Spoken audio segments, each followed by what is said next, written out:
lang ay kailangan sa mga batang manonood. GMA News and Public Affairs.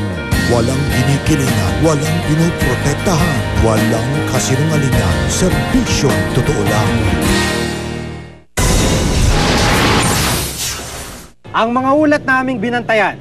Ang mga kaso ng nagsasarang bangko sa bansa. Di na kami makakuha ng pera. Eh yung lahat ng aming mga pagnegosyo nandyan. At ang lumulubong bilang ng mga informal settlers sa Metro Manila.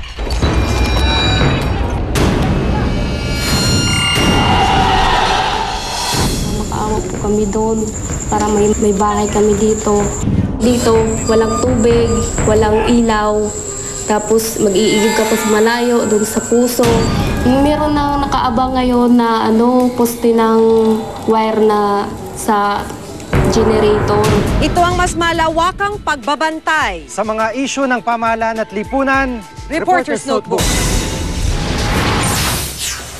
20 taon na nakakalipas mula nang maisabatas ang Urban Development and Housing Act na naglalayong magbigay ng maayos at disenteng tirahan sa mga informal settlers. Pero makalipas ang 2 dekada, sa halip na bumaba ay tumataas pa ang kanilang bilang. Epektibo ba mga programa na dapat ay tutugon sa problemang ito?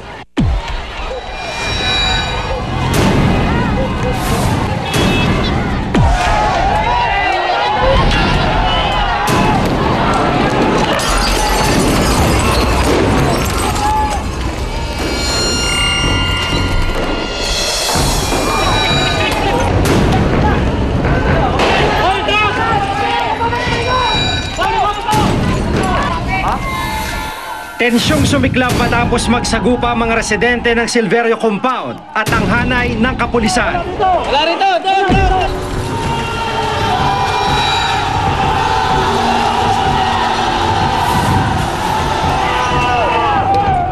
Demolisyong nawi sa kaguluhan at karahasan.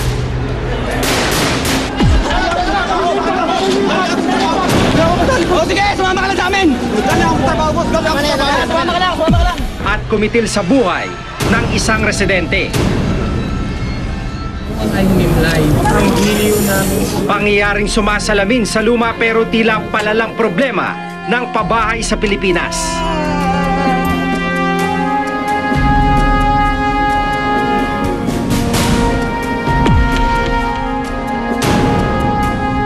Sa paglipas ng taon, patuloy ang paglobo ng bilang ng informal settlers sa Metro Manila. Mula 2.1 milyong informal settlers noong 2002, nasa mahigit 3 milyon na ito noong nakaraang taon.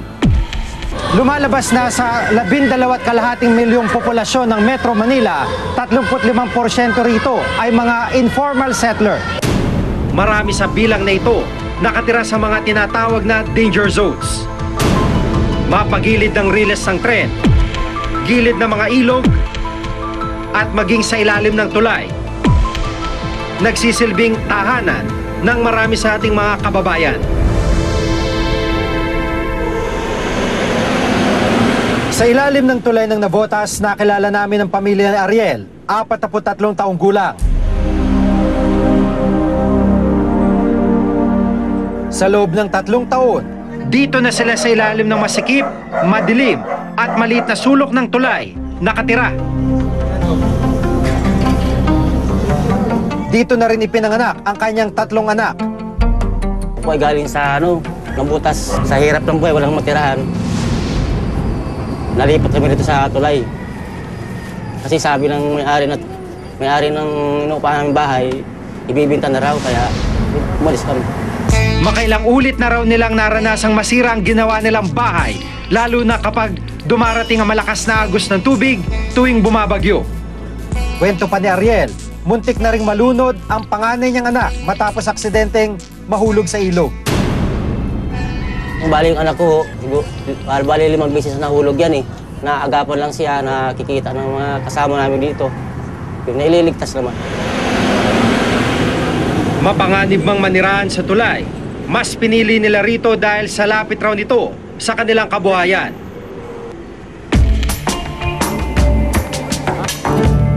Kung tutuusin, May mga programang pamahalaan na tutugon sana sa problema ng informal settling sa bansa. Isa na rito ang Republic Act 7279 o ang Urban Development and Housing Act of 1992 o UDHA. Layunin ng UDHA, mabigyan ng maayos na relocation site ang illegal settlers.